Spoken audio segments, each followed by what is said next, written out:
¿Qué tal, alumnas y alumnos de segundo grado de secundaria? Les damos la bienvenida a la programación de Aprende en Casa. Si no tienen a la mano sus materiales como papel y lápiz, es momento de conseguirlos para que hagan sus anotaciones. Al final de cada sesión podrán incorporar estos apuntes a su carpeta de experiencias para presentarla a sus docentes, compañeras y compañeros cuando llegue el momento de regresar a sus planteles escolares. Les recordamos que esta es una propuesta diferente para que se acerquen desde casa a los contenidos de las asignaturas y áreas de segundo grado.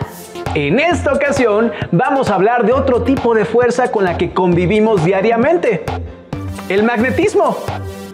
Ejemplos de magnetismo están presentes en muchos objetos de nuestra vida cotidiana, aunque no los notemos.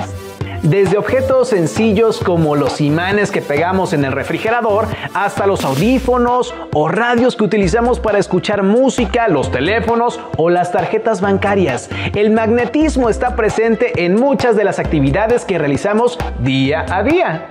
¿Saben por qué los imanes se quedan pegados a la puerta del refrigerador y no se caen?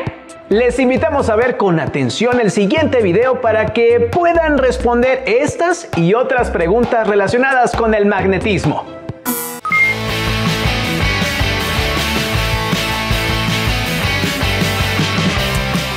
¿Por qué algunos objetos son atraídos por imanes?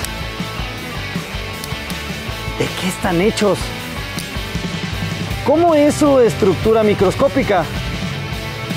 ¿Existen diferentes tipos de imanes? ¿Quieres conocerlo? ¡Acompáñanos! Todos hemos manejado imanes incluso sin darnos cuenta. Por ejemplo, en las bocinas, los teléfonos, las brújulas y las puertas de los refrigeradores. El magnetismo es un fenómeno físico por el cual algunos materiales ejercen fuerzas de atracción sobre otros o ejercen fuerzas de repulsión. Algunos materiales presentan propiedades magnéticas detectables fácilmente, como el níquel, el hierro y el cobalto, así como sus aleaciones. A estos se les llama imanes y tienen la propiedad de generar un campo magnético. La mayoría de los materiales son influenciados en mayor o menor medida por la presencia de un campo magnético. Pero, ¿cómo se origina el magnetismo? Si dividimos un imán en dos partes iguales, podemos ver que ambos fragmentos tienen dos polos magnéticos, norte y sur. El imán original se transforma en dos. Ahora bien, si continuamos dividiendo cada fragmento, obtenemos idénticos resultados. No es posible obtener un imán con un solo polo. Si seguimos fragmentando hasta tener la partícula mínima de la materia, podemos deducir que un imán es el resultado de la unión de una multitud de pequeños imanes elementales, es decir, los átomos. Recordemos que los átomos tienen un núcleo positivo alrededor del cual giran los electrones, con cargas negativas. El magnetismo es el resultado del movimiento de los electrones en los átomos, es decir, de las corrientes eléctricas que se generan por este movimiento. Además de rodear al núcleo, los electrones giran sobre su propio eje. A este giro se le conoce como spin. El giro del electrón, es decir, su spin, le confiere un momento magnético, dependiendo del giro que tiene en un sentido o en el otro, lo que le otorga su carácter magnético. Cuando los momentos magnéticos de dos electrones son paralelos, es decir, sus direcciones están alineadas con los polos norte y sur hacia el mismo lado, su configuración es inestable. Es lo que ocurre cuando acercamos dos imanes por el mismo polo y se repelen, pero cuando giramos uno de los imanes para que los polos opuestos queden enfrentados, estos se atraen. En este caso, los espines de los electrones son antiparalelos y alcanzan una configuración estable. La región donde los imanes ejercen sus fuerzas se llama campo magnético. Los campos magnéticos se representan con líneas de fuerza que surgen desde el polo norte magnético hasta el polo sur.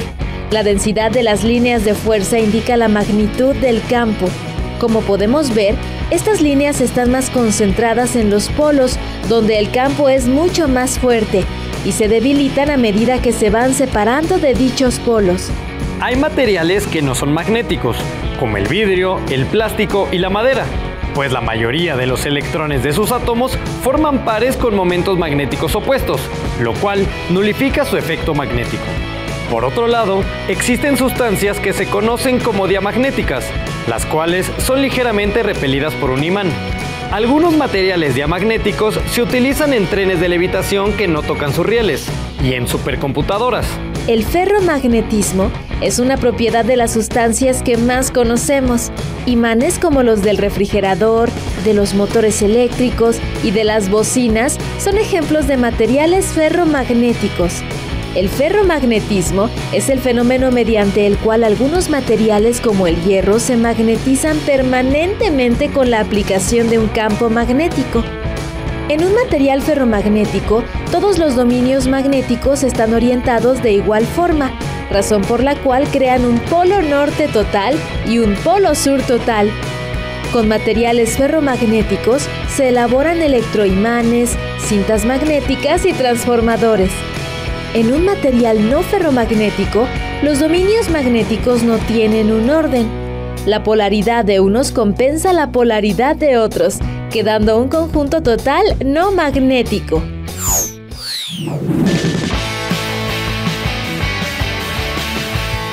El magnetismo es un fenómeno muy interesante que tiene muchas aplicaciones en nuestra vida cotidiana y en diversas ramas de la tecnología.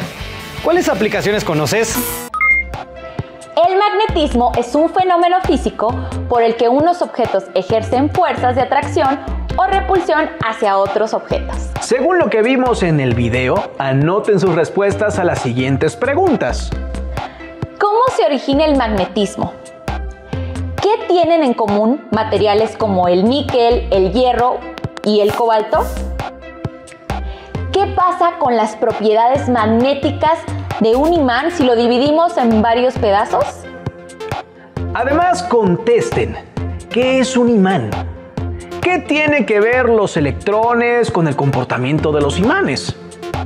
¿Cómo se representa el campo magnético? ¿Por qué el vidrio, el plástico o la madera no tienen propiedades magnéticas? El magnetismo tiene muchos usos, tanto en nuestra vida cotidiana como en diferentes ramas de la tecnología. Muchas de estas aplicaciones se deben a los efectos causados por la interrelación de la electricidad y el magnetismo. Vamos a conocer un poco más sobre esto en el video que observaremos enseguida. Tal vez nunca hayas pensado en que mucho de lo que observamos a nuestro alrededor está relacionado con la electricidad y el magnetismo. Desde el suministro de energía eléctrica a pueblos y ciudades hasta motores eléctricos utilizados en oficinas, escuelas y casas. Hoy exploraremos esos fenómenos.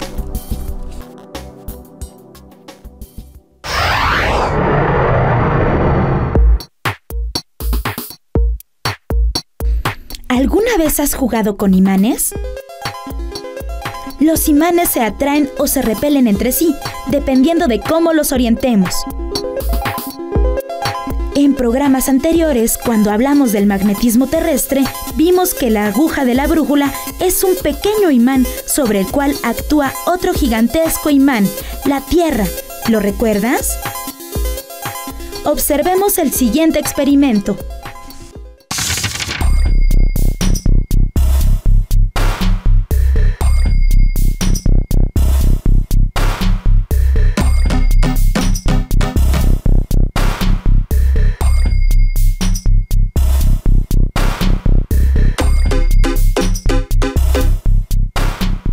¿Por qué crees que la aguja de la brújula se mueva?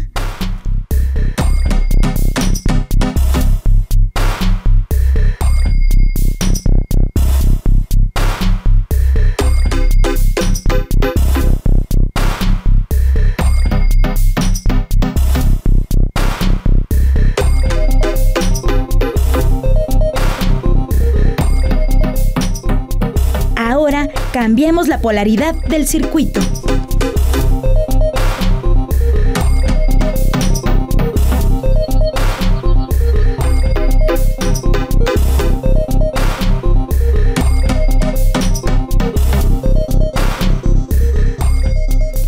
sucedió con la orientación de la aguja?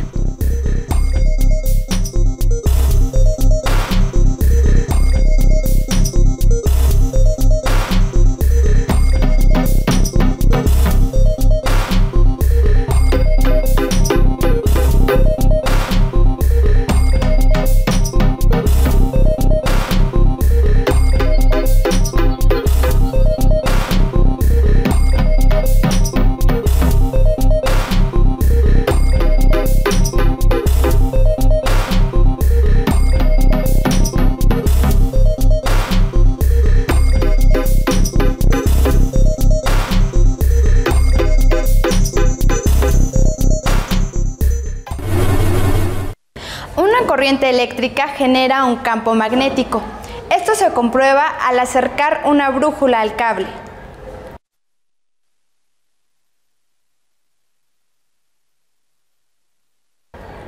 Cuando cambia el sentido de la corriente eléctrica, cambia también la orientación del campo magnético. Veamos una aplicación de este fenómeno.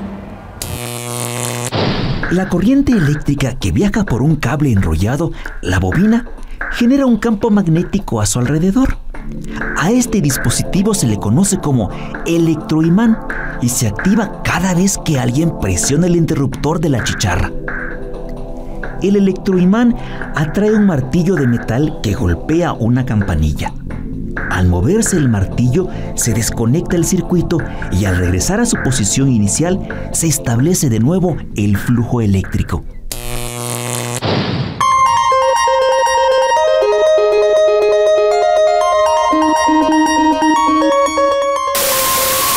More than 3.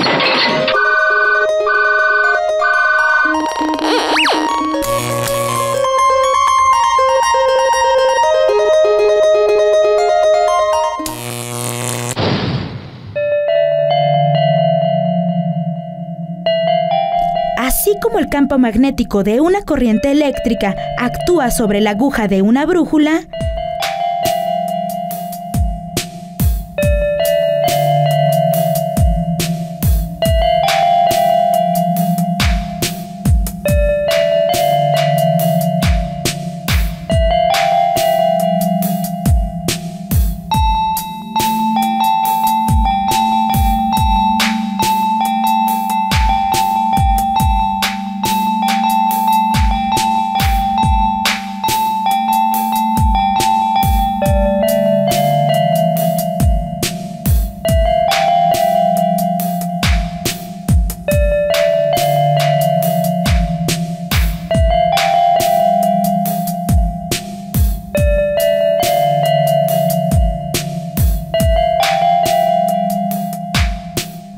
un imán a su vez actuará sobre un cable con corriente eléctrica.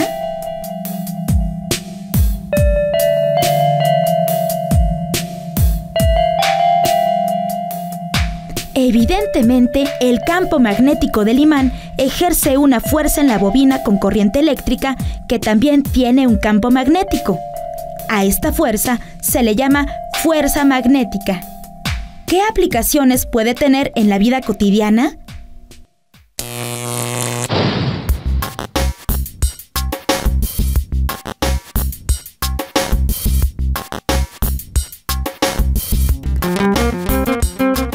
Dentro de un motor eléctrico hay una bobina y unos imanes. La bobina, al conducir una corriente eléctrica, experimenta una fuerza magnética que la hace girar, tal como en la experiencia de nuestra bobina. El giro de la bobina se transmite a las ruedas del coche. Así funciona un motor eléctrico, convirtiendo energía eléctrica proporcionada por la pila a energía cinética.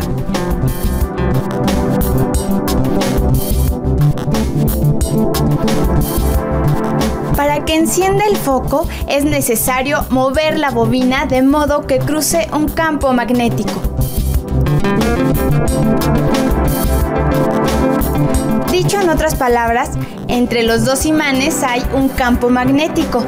Si cortamos este campo con un conductor, por ejemplo, la bobina, se genera una corriente eléctrica. Esta es la que enciende el foco.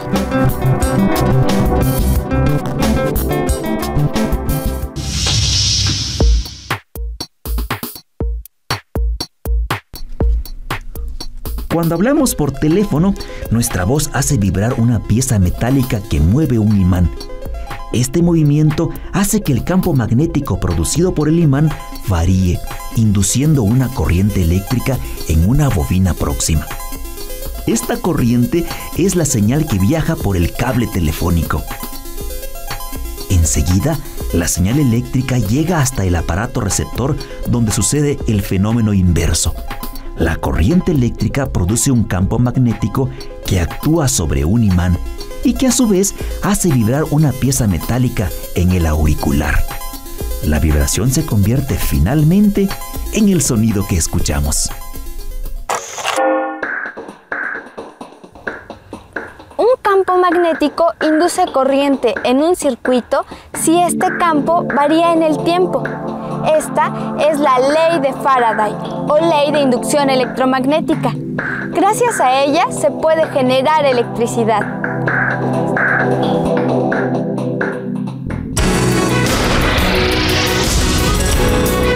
¿Sabías que cuando Michael Faraday era joven no pudo seguir en la escuela? Faraday trabajó desde que tenía 13 años. Su primer trabajo fue como ayudante de un encuadernador y fue ahí donde leyó por gusto libros de temas científicos.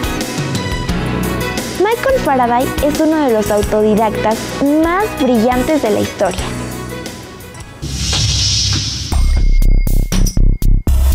La relación entre la electricidad y el magnetismo hace posible el funcionamiento de muchos aparatos que usamos en nuestra vida cotidiana.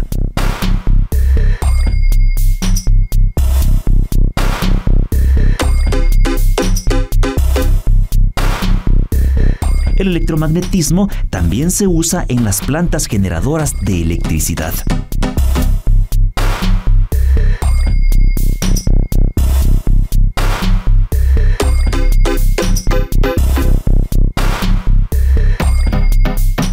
Y se seguirá aplicando en tecnologías cada vez más sofisticadas.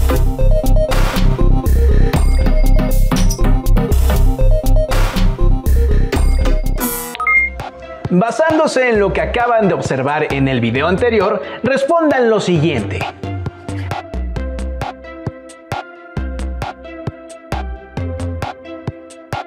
¿Cómo explican la relación entre la electricidad y el magnetismo?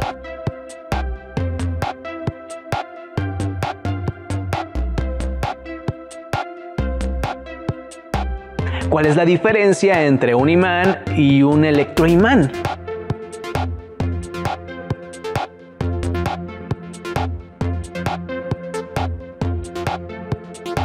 ¿Conocen algunos aparatos o dispositivos que utilicen los electroimanes?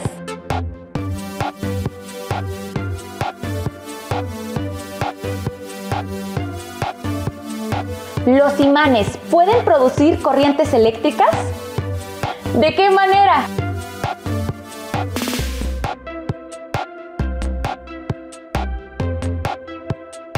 Los electroimanes son imanes que funcionan cuando una corriente eléctrica pasa por un alambre enrollado llamado bobina. Los invitamos a realizar la siguiente actividad. Fabriquen su propio electroimán para que experimenten con la electricidad y el magnetismo. La lectura del libro Maravillas y Misterios de la Ciencia, que forma parte del acervo de los libros del Rincón de la Biblioteca Escolar, te ofrece información sobre el magnetismo y sus utilidades prácticas. Finalmente, les proponemos otra actividad. Anímense a investigar un poco sobre la vida de Michael Faraday, quien pasó de ser un niño analfabeto que ayudaba en una imprenta a ayudante de laboratorio de Humphry Davy, a quien se le considera el padre de la electroquímica, para finalmente pasar a la historia como una de las principales figuras de la ciencia. No olviden integrar sus respuestas, productos y apuntes de esta emisión en su carpeta de experiencias, a fin de que puedan compartirlos con su docente cuando se reanuden las clases en sus escuelas. Hemos llegado al final de esta transmisión, pero sigan sintonizando la programación de Aprende en Casa, porque la educación nunca se detiene. ¡Hasta pronto!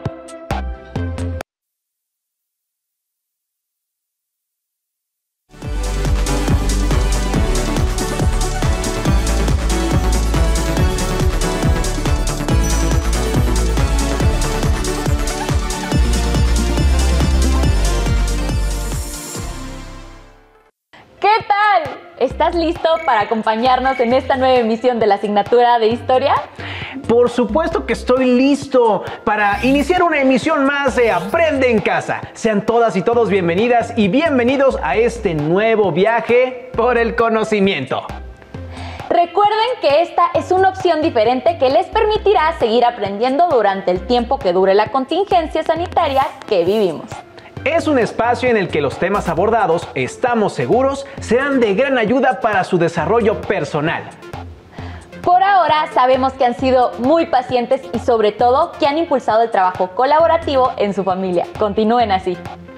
Si todavía no tienen listo pluma y papel, vayan por ellos. Y no olviden la carpeta de experiencias, les será de mucha ayuda. En esta sesión hablaremos sobre los criollos en la Nueva España. ¿Sabías que la sociedad novohispana era un crisol de culturas, gente y costumbres traídas de prácticamente todo el mundo? Sí, y también que en aquella época la sociedad estuvo dividida de manera muy desigual. Mientras unos pocos acumulaban grandes cantidades de oro y plata, la gran mayoría vivía en la pobreza. Los más favorecidos fueron los españoles, también conocidos como peninsulares porque venían precisamente de la península ibérica. De hecho, el historiador mexicano Luis González y González expresó que en el siglo de las luces, el siglo XVIII, México creció y mejoró para una minoría, para los nacidos en España y algunos de sus descendientes. Considera que, fuera de ellos, los demás empeoraron o se quedaron como estaban, adscritos de por vida a las haciendas y comunas, maltratados en los obrajes, esclavizados en minas e ingenios, sin pizca de libertad, sin fortuna, sin letras. Pues en el año de 1803, un joven alemán llamado Alexander von Humboldt visitó nuestro actual territorio nacional y dijo en aquel entonces: México es el país de la desigualdad. Existe una desigualdad tremenda en la distribución de la riqueza y de la cultura. Y el obispo de Valladolid decía que había dos grupos, los que nada tienen y los que lo tienen todo. Los más favorecidos por la corona española fueron precisamente los españoles peninsulares. Y con las reformas borbónicas, su situación de privilegio se fortaleció, lo que provocó el enojo de los criollos. Pero, ¿quiénes eran los criollos? ¿Cuál era su identidad? ¿Qué les parece si, para responder estas preguntas, vemos el siguiente video? Adelante. Aunque en muchos sentidos las reformas borbónicas impulsaron la economía de las colonias, también fueron motivo de molestia e inconformidad para algunos grupos de la sociedad novohispana que fueron golpeados con su implementación. Los criollos en la Nueva España son oficialmente los descendientes de españoles nacidos en la Nueva España, dentro de una sociedad llamada de castas, en donde el pináculo, la parte más alta de la sociedad, debían ocuparla los españoles, ¿no? En una población novohispana calculada para principios del siglo XIX, de 6 millones de individuos, se calculaba que los criollos eran aproximadamente 1 millón. Debían legalmente tener todos los privilegios de los españoles peninsulares. Por un lado, debían de estar legalmente en la cima de la sociedad con los españoles peninsulares, pero es un grupo humano complejo que en realidad ocupa todos los puestos, desde casi los más altos hasta casi los más bajos en la sociedad. A lo largo del siglo XVIII, prominentes criollos se dedicaron a promover el conocimiento de las obras escritas por personas de la Nueva España, de recuperar la importancia de lo prehispánico, de enlazar en una narrativa continua las grandezas de lo prehispánico con los logros de la Nueva España. Trataron de mostrar cómo había una vida cultural compleja, multifacética, de grandes enlaces con lo que estaba sucediendo en Europa, los conocimientos. Las crónicas novohispanas hacen referencia a la forma en que los españoles, cuando llegaban a estas tierras, cambiaban su manera de ser, pues tejían lazos sociales muy fuertes.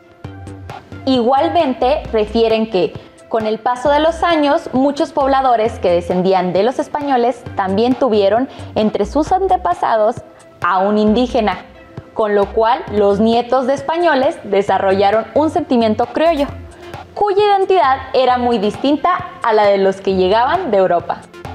El historiador Bernardo García Martínez nos dice que la Nueva España se había conducido durante el siglo XVII con una considerable dosis de autonomía y que había logrado que buena parte de la riqueza que generaba permaneciera en suelo americano, que las acciones e intenciones de la corona auguraban cambios sustanciales y un reclamo de esa riqueza. También afirma que es comprensible que algunos historiadores hayan definido estos años de mediados del siglo XVIII como aquellos en los que el gobierno ilustrado, desde su perspectiva, pondría fin a los tiempos de la impotencia para dar principio a los tiempos de la autoridad. Los nuevos tiempos de autoridad consistieron en regresar la totalidad de los altos cargos a los españoles peninsulares. ¿Por qué fue así? Veamos el siguiente video. La sociedad novohispana estaba organizada en un sistema jerárquico propio de las monarquías absolutas, donde las personas tenían privilegios y obligaciones determinados por su origen de nacimiento, es decir, por la pureza de su sangre. En la cúspide del sistema estamental se ubicaban los peninsulares, por debajo los criollos, seguían los indios y a estos los negros. En el último peldaño estaban los mestizos a quienes se les dividía por castas. Estas eran un grupo heterogéneo producto de la mezcla entre individuos de diferente origen étnico, por lo que eran discriminados por todos los grupos sociales novohispanos. Los criollos en la Nueva España podríamos pensar que son como correas, por un lado, correas de mando, ¿no?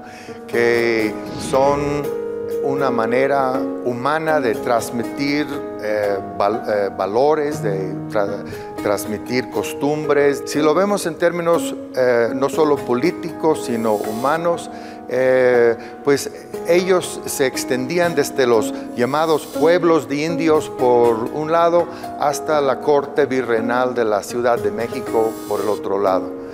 Se extendían desde pequeñas tiendas de comercio, de ciudades mineras hasta los grandes comercios de la Ciudad de México. Entonces, en ese sentido, los criollos españolizaban a México y mexicanizaban lo español. Eran una capa que se presumía, aunque quizá nos pueda parecer extraño hoy, se presumían de descendientes culturales de los indígenas prehispánicos, que ellos fundan una idea de una nación plural, con españoles, con indígenas, con castas. De hecho, lo que hoy llamamos el grupo de los criollos, pues estaba no solo abierto a la inclusión de españoles peninsulares como un paterfamilias, sino por el otro lado estaba, de hecho, en la práctica, abierto el grupo de los criollos a los mestizos. La expulsión de los jesuitas de Nueva España afectó profundamente a los pueblos de indios relacionados con ellos.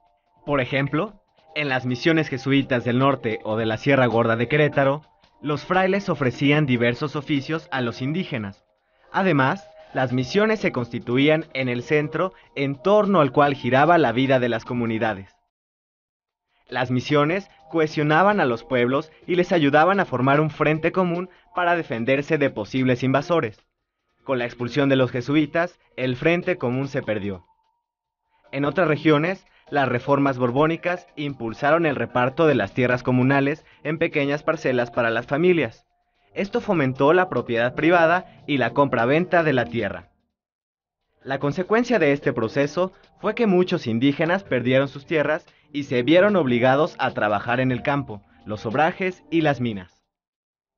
Las reformas borbónicas en el siglo XVIII se refieren a las reformas llevadas a cabo por la familia reinante de España, los Borbones de origen francés. Van a empezar a desbaratar todo el andamiaje del imperio hasta ese momento, cuando menos como planteamiento, para rehacer las cosas. En ese planteamiento que algunos han visto como el nacimiento del Estado moderno en México, con ideas ilustradas, con ideas de cambio evolutivo permanente, los criollos son vistos demasiadas veces como los enemigos.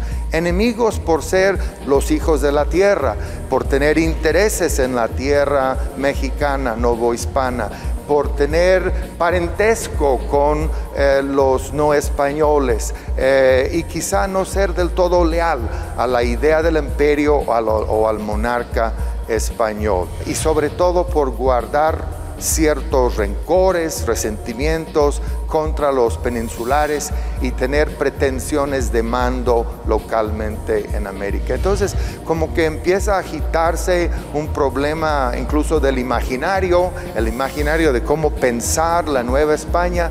Los criollos empiezan a privilegiar una visión quizá un poco más autónoma de la Nueva España, y los españoles ven y empiezan a llamar a la Nueva España una colonia. Y una colonia solo existe en la medida en que sirve los intereses del país colonizador, ¿no?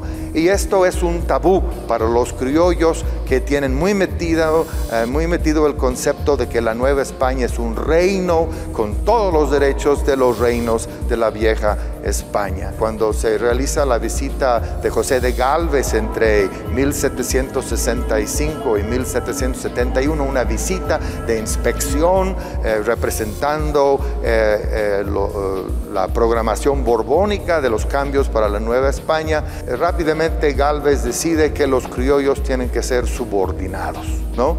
Entonces los empiezan a remover de ciertos puestos que ya habían logrado detener, y empieza el resentimiento a crecer. Y esto va a crecer hasta cuando la invasión francesa de España en 1808 hace que los españoles formen un movimiento de juntas de sus principales ciudades. Los criollos en la Nueva España dicen inmediatamente: nosotros no somos menos que nuestros hermanos peninsulares, formaremos nuestras propias juntas. Y empieza un movimiento, recibe simpatías del virrey en funciones, Iturrigaray, de la Nueva España, y viene un movimiento represor que quita al virrey, que suprime las juntas novohispanas, y entonces las cosas empiezan a estallar.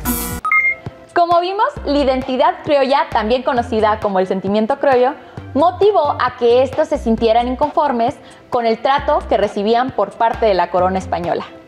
Los criollos lucharon para que la monarquía los tratara de distinta manera y no les negara el derecho del que se sentían merecedores a ocupar altos cargos administrativos, militares y eclesiásticos. Uno de los argumentos a favor de los criollos para ocupar los altos cargos era que ellos conocían el territorio. Además de que su pasado y futuro estaban en estas tierras. Contrario a la situación de los peninsulares, que no tenían ningún arraigo por la Nueva España y que desconocían sus costumbres. Las reformas borbónicas no favorecieron a los criollos y poco a poco se fue fortaleciendo la idea de hacer algo por cambiar la situación.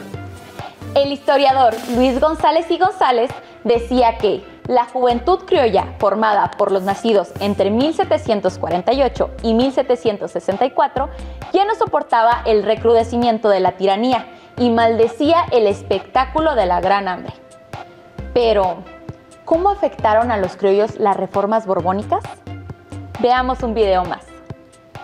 Las reformas borbónicas, al limitar las posibilidades de ascenso social de los criollos, generaron un profundo malestar en el grupo. Los peninsulares acapararon los principales puestos políticos, administrativos y eclesiásticos, por lo que las opciones de los criollos se redujeron sustancialmente. A partir de esto, los criollos solo pudieron aspirar a convertirse en sacerdotes, abogados o militares, pero no a ocupar puestos de alta jerarquía. Las reformas borbónicas significaron en la práctica el desplazamiento de un buen número de criollos de puestos directivos en la sociedad de la Nueva España. El desplazamiento no solo es el desplazamiento de puestos específicos, es un desplazamiento en el sentido de quién manda y qué es la Nueva España. Significa, desde luego, que va a haber impedimentos para que ciertos criollos lleguen, ya no se diga a ser obispos, pero en otros casos ni siquiera canónigos de las catedrales. Pero hay otro aspecto, hay un desplazamiento de valores. Las reformas borbónicas tienen un elemento de reformismo socioeconómico casi a ultranza.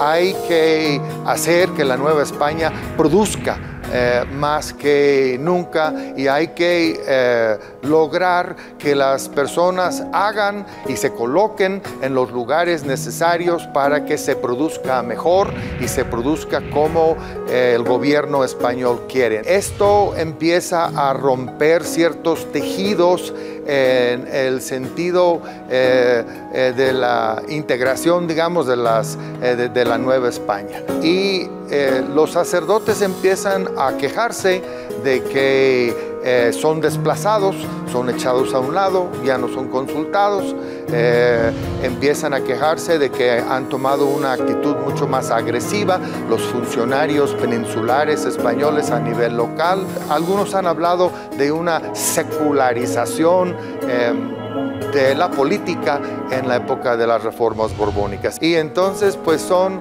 justamente estos curas de pueblo que empiezan a ser los líderes más adelante cuando ya ha venido la descomposición política por la invasión francesa de España en 1808, cuando se ha dado un movimiento de juntas, cuando se ha reprimido el movimiento de juntas en la Nueva España.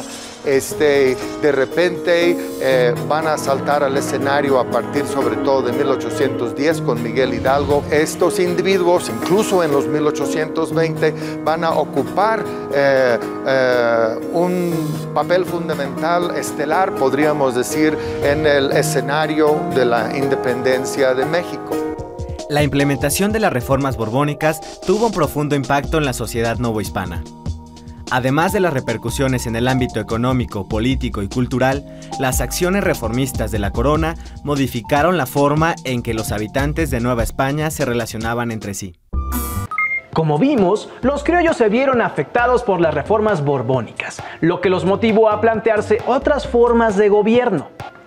Además, se vieron influenciados por acontecimientos internacionales como la independencia de las 13 colonias inglesas, la cual les demostró que era posible separarse de las monarquías europeas.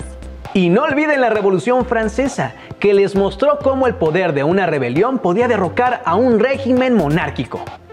Fue así como se comenzó a gestar un movimiento que en los primeros años del siglo XIX tomaría las características de una revolución que lucharía por su independencia. Otra de las tareas que los criollos asumieron fue la de dar a conocer al mundo la riqueza histórica, cultural y natural de la Nueva España. Así es, los criollos educados escribieron las virtudes y recursos naturales de las distintas regiones. Recuperaron con orgullo el pasado indígena e incluso enaltecieron a la Virgen de Guadalupe para demostrar que la Nueva España y la gente que la habitaba formaban parte del plan divino.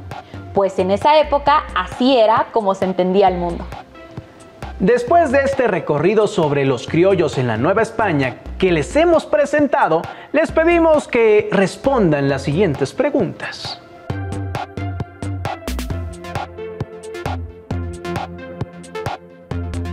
¿Quiénes eran los criollos?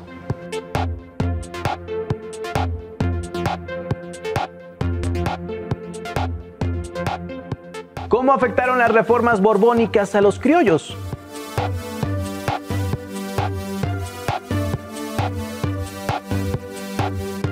¿Qué fue el sentimiento criollo?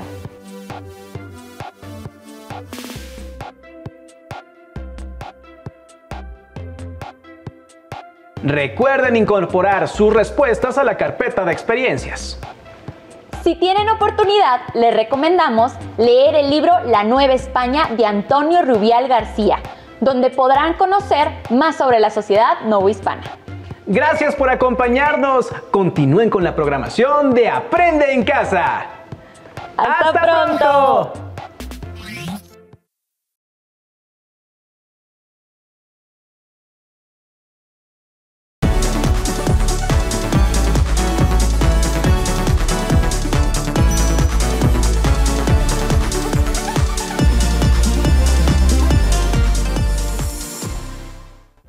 ¿Qué tal, alumnas y alumnos de la asignatura de Matemáticas, segundo grado de secundaria? Les damos la bienvenida a un programa más de Aprende en Casa. Esta será una estupenda oportunidad para comprobar, de nuevo, que las matemáticas, por abstractas que sean, siempre tienen una aplicación en el mundo real. Les recordamos que es importante preparar papel y lápiz para que anoten las ideas principales que vayan identificando, así como las preguntas que surjan. Al final de cada sesión podrán incorporar estos apuntes a su carpeta de experiencias para presentarla a sus docentes, compañeras y compañeros cuando llegue el momento de regresar a sus planteles escolares.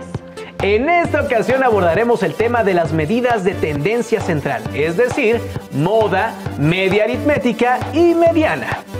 La intención es que ustedes conozcan y utilicen estas medidas de tendencia central. Así que sin darle más vuelta al asunto, ¡comenzamos! En muchos sentidos es importante conocer cómo se comporta un conjunto de números porque esto nos ayudará a tomar decisiones. Por ejemplo, algunas empresas registran los datos de consumo de su producto y con base en ellos pueden determinar la cantidad promedio que deben fabricar o el lugar en donde más se vende ese producto. Con esta información elegirán con mayor precisión las acciones que más convienen a su negocio. ¿Y ustedes? ¿Por qué creen que es importante conocer estos datos? Veamos el siguiente video para iniciar el estudio del tema. Empezaremos ahora un viaje en el mundo de la estadística, que en realidad es una manera de entender o de meterse de lleno con los datos. Así es que estadística tiene que ver con datos. Y para empezar este viaje en el mundo de la estadística, estaremos haciendo lo que se denomina estadística descriptiva. Si tenemos una gran cantidad de datos y queremos establecer algo acerca de esos datos sin dar todos los valores, ¿cómo podemos de alguna manera describirlos con un conjunto más pequeño de números? En eso nos vamos a enfocar. Y una vez que construyamos un conjunto de elementos básicos de estadística descriptiva, entonces empezaremos a hacer inferencias acerca de los datos. Estaremos haciendo lo que se llama estadística inferencial. Estadística inferencial. Podremos sacar conclusiones, hacer inferencias. Muy bien, aclarando esto, pensemos cómo podríamos describir los datos. Supongamos que tenemos un conjunto de números que podemos considerar como nuestros datos. Quizá estamos midiendo las alturas de las plantas en nuestro jardín. Digamos que tenemos 6 plantas cuyas alturas son 4 pulgadas, 3 pulgadas, 1 pulgada, 6 pulgadas, 1 pulgada y 7 pulgadas. Imaginemos ahora que hay una persona en otro lugar donde no puede verlas, que quisiera saber qué tan altas son tus plantas. Y lo único que requiere saber es un número que de alguna manera representa las distintas alturas de tus plantas. ¿Cómo harías esto? Bueno, te podrías preguntar, ¿cómo podría encontrar ese número? Quizás quiero un número típico, o quizás quiero un número que de alguna manera represente la mitad, quizás requiero el número más frecuente, o quizás quiero un número que represente el centro de todos estos números. Al responder esta pregunta con esos números, estarías respondiendo de la misma manera como lo hicieron las gentes que desarrollaron la estadística descriptiva. ¿Cómo lo hicieron? Empecemos con la idea del promedio. Promedio. En la terminología usual, promedio tiene un significado preciso. Cuando mucha gente habla acerca del promedio, en realidad están hablando de la media aritmética, la cual revisaremos en breve. Pero en estadística, promedio significa dame el valor típico o dame el valor de en medio o estos son o. En realidad es un intento de encontrar una medida de tendencia central. Tendencia central. De nueva cuenta, tienes un conjunto de números que quieres representar con un único número, le llamamos el promedio, que puede ser el número típico, o el número en medio, o el centro de estos números. Y como veremos, hay en realidad distintos tipos de promedios. Y el primero es aquel con el cual estás probablemente más familiarizado. Cuando se habla de promedio de calificaciones o de la estatura promedio, en realidad nos estamos refiriendo a la media aritmética. Déjame escribirlo en amarillo. Media aritmética. Media aritmética. Aritmética puede ser un sustantivo, el área de las matemáticas que estudia los números, o puede, como en este caso de media aritmética, ser un adjetivo calificativo. Y esta es simplemente la suma de estos números dividido entre, y esta es una definición desarrollada por el ser humano sumamente útil, la suma de estos números dividido entre el número de números que tenemos. Entonces, ¿cuál es la media aritmética para este conjunto de datos? Calculémosla. Esta va a ser igual a 4 más 3 más 1 más 6 más 1 más 7 dividido entre el número total de datos, que son 6. Tenemos 6 datos dividido entre 6. Y esto va a ser igual a 4 más 3, 7, más 1, 8, más 6, 14, más 1, 15, más 7, 22.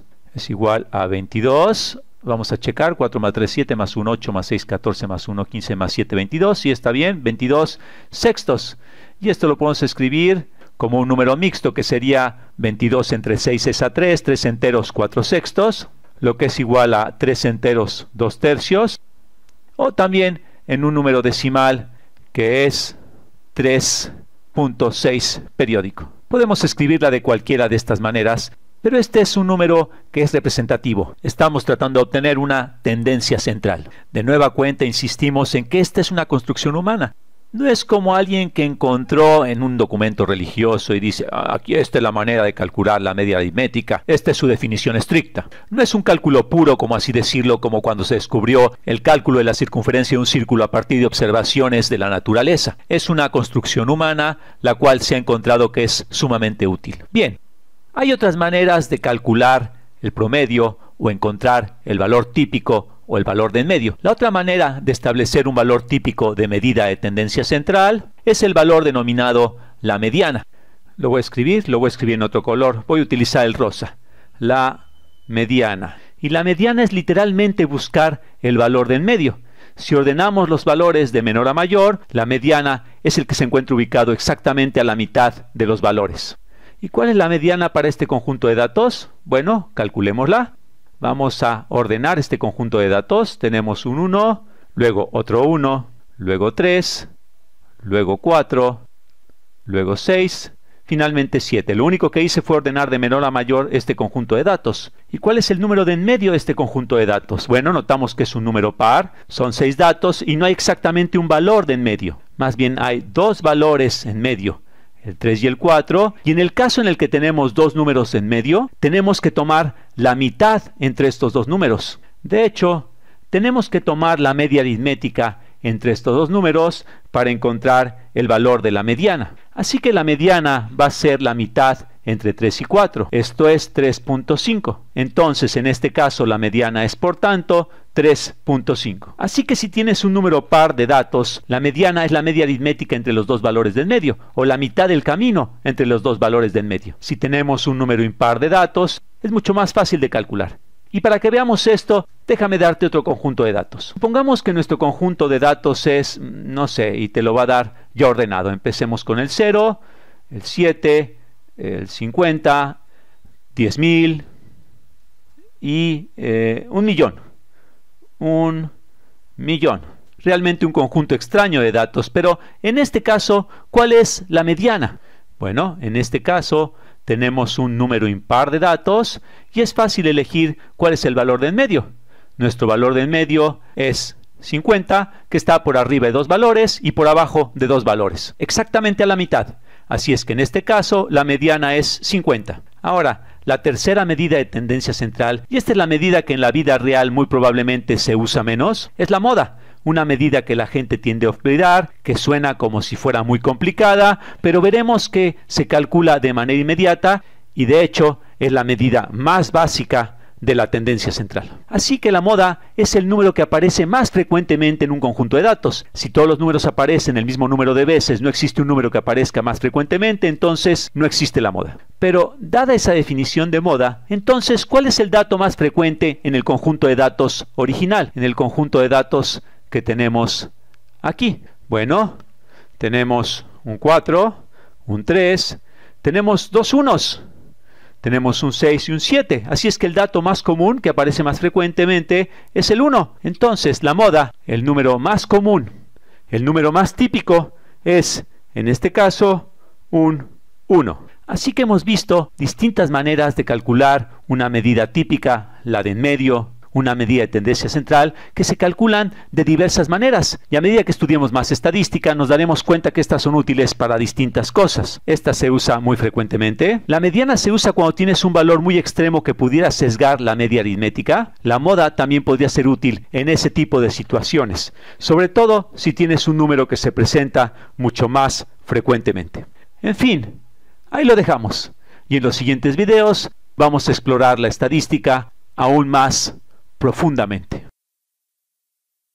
Una vez que han observado este material, les invitamos a hacerse las siguientes preguntas. ¿Qué es la estadística descriptiva? ¿Qué es la estadística inferencial? ¿Cuál es la importancia de cada una? ¿Alguna vez han visto o leído algún artículo o nota que haya usado las medidas de tendencia central que observaron en el video anterior? Seguramente están más familiarizados con el promedio, pero ¿en dónde han visto o usado la moda o la mediana? Para ayudarlos a reflexionar sobre las preguntas anteriores, pongan mucha atención a la cápsula que les presentaremos a continuación. Hola, bienvenidos al blog de las matemáticas. Hoy revisaremos qué es la desviación media y cómo se obtiene. Acompáñenme. Se realizó una encuesta en la que se le preguntó a estudiantes de telesecundaria cuántos de ellos se trasladaban en bicicleta a su escuela. Y estos son los datos que obtuvimos. De la tabla podemos observar que la escuela H representa el límite inferior del conjunto de datos. En cambio, la escuela J representa el límite superior. Con esta información, podemos calcular el recorrido o rango de nuestro conjunto de datos al restar del límite superior el límite inferior. El rango o recorrido es igual a 45. Antes de obtener la desviación media, vamos a calcular la media aritmética o promedio del conjunto de datos. Así, llegamos a que el valor de la media aritmética es 39. La media será la medida de comparación para saber qué escuelas están por debajo o por arriba de ella. Ahora, hagamos una tabla en la que en una columna se registre la diferencia entre el valor de cada dato y la media del conjunto. Llamaremos a este valor desviación respecto de la media. Una vez obtenidos todos los valores, veamos gráficamente los resultados. Para eso, se construye un segmento de recta donde podamos localizar todos los valores. Podemos observar que, de las 12 escuelas, 7 están por debajo de la media, que coinciden precisamente con aquellas cuya diferencia resultó ser negativa y están ubicadas a la izquierda de la media. Son las escuelas H, I, C, B, F, K, E. De este conjunto de escuelas, hay 3 que tienen una diferencia muy grande respecto de la media, menos 21, menos 17 y menos 10. Además, hay 4 escuelas que, a pesar de estar cercanas a la media, su diferencia sigue siendo negativa. También podemos observar que las 5 escuelas cuyos valores son mayores que los de la media aritmética, aquellas que su diferencia tiene signo positivo, se ubican a la derecha. Son las escuelas A, G, L, D, J. Y 3 de ellas se distancian mucho de la media, ya que su diferencia respecto a esta es de 11, 19 y 24. Para obtener la desviación media de un conjunto de datos, lo que primero se requirió es establecer la media aritmética del conjunto de datos. Y se comparó cada dato con esta. Continuemos con nuestra búsqueda del valor de la desviación media y lo que ésta significa. Definamos a la desviación media como el promedio del valor absoluto de las diferencias de cada dato respecto de la media entre el número de datos. Este valor nos indica la distancia promedio que cada uno de los valores del conjunto de datos se desvía de la media. Como es una distancia, todos los valores serán positivos, y como es un promedio, debemos sumar todas esas diferencias para después dividirla entre el número de datos. Puesto que la desviación media es igual a 10.16, significa que hay una gran dispersión de los datos. Esto se debe a la gran diferencia respecto de la media de los valores extremos, tanto positivos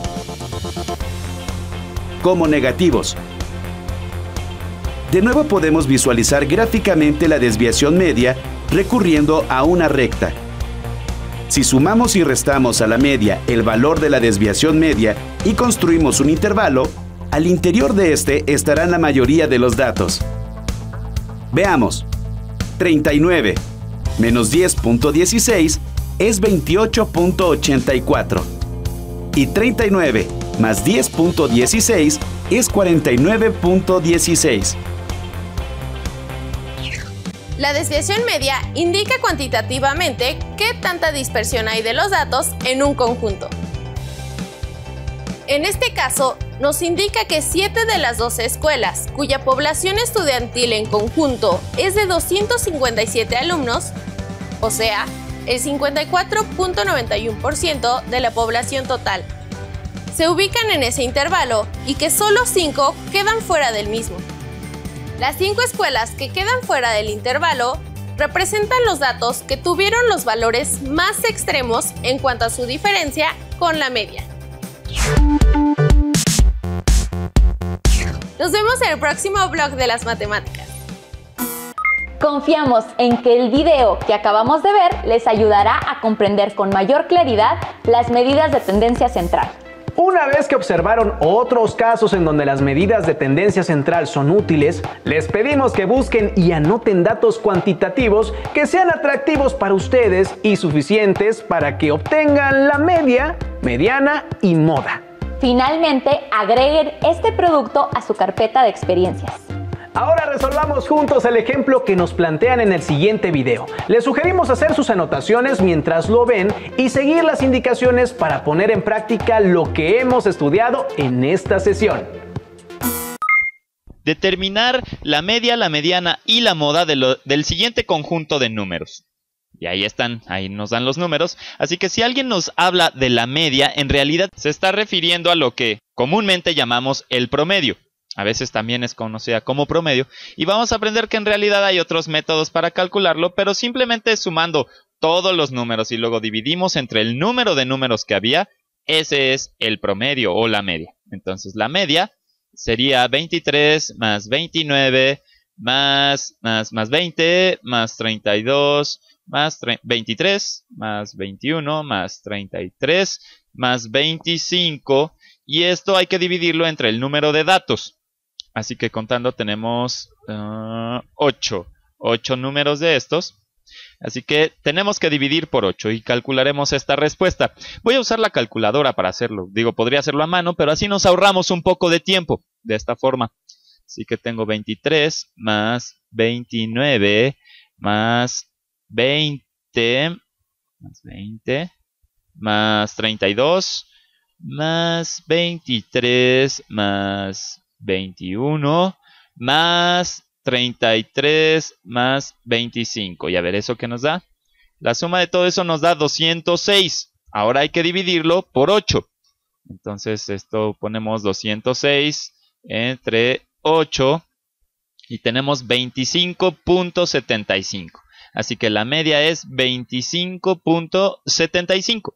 Y esta es una manera de medir como la tendencia central de esto. Otro método es con la mediana, y esto consiste en determinar cuál es el número que queda a la mitad si los ordenamos de menor a mayor. Aquí el más chico que aparece es el 20. Ponemos 20. Luego el siguiente es 21. 21. Aquí hay un 22. No, no hay 22. Así que tenemos 2 23, ¿verdad? Esos siguen. Tenemos esos. Y allí tenemos un 24. No, no tenemos 24. Tenemos 25. Ponemos 29. Luego sigue 32. Y luego 33. Así que, ¿cuál es el número de en medio? Bueno, tenemos 8 números. Bueno, esto ya lo sabíamos. Así que en realidad va a haber 2 números en el centro, ¿verdad? Si tenemos un número par de datos, en realidad hay 2 que están cerca del centro. Y para realmente calcular la mediana tendremos que promediar estos 2 números. Porque a solas no pueden ser la mediana. Abajo del 23 hay 3 números y arriba hay 4. Y del 25 abajo hay 4 números y arriba hay 3. Entonces hay que promediar estos 2 números. Y el resultado de ese promedio es la mediana. Así que tenemos 23 más 25 entre 2 es 48 entre 2, que es 24. Y aunque 24 no es ninguno de estos números, la mediana es 24. Así que este es el número que representa a la mediana. Otra vez es una manera de representar o de pensar la tendencia central, ¿verdad? Y no hay una única forma de hacerlo. Hay varios métodos para calcular, digamos, el centro. Si tuviéramos que representar estos datos con solo un número, bueno, podríamos utilizar estos 2. Por otro lado tenemos la moda y es simplemente el número que aparece más veces en este conjunto de datos. Ahora todos aparecen una vez excepto el 23 que aparece 2 veces y por eso 23, como aparece más que todos los demás, entonces, bueno, de hecho todos aparecen una vez, entonces el 23 es la moda. Esperamos que lo que aprendieron en este programa les sea de utilidad para comprender mejor temas de actualidad que se muestran mediante gráficos en los medios de comunicación. Por ejemplo, la presentación de datos estadísticos de los países afectados por el COVID-19. Por lo tanto, les invitamos a reflexionar y a concluir las actividades solicitadas a lo largo de la sesión sobre el uso práctico de las medidas de tendencia central. No olviden integrar los productos de esta emisión y todos sus apuntes a la carpeta de experiencias, a fin de que puedan compartirlos con su docente cuando se reanuden las clases en sus escuelas. Finalmente, les recomendamos la lectura del libro La sorpresa de los números, un viaje al fascinante universo de las matemáticas, de la autora Ana Serasoli, con el que seguirán aprendiendo de manera amena. Recuerden quedarse en casa para que podamos dejar atrás la contingencia sanitaria lo más pronto posible. Y no olviden seguir la programación de Aprende en Casa. ¡Hasta luego!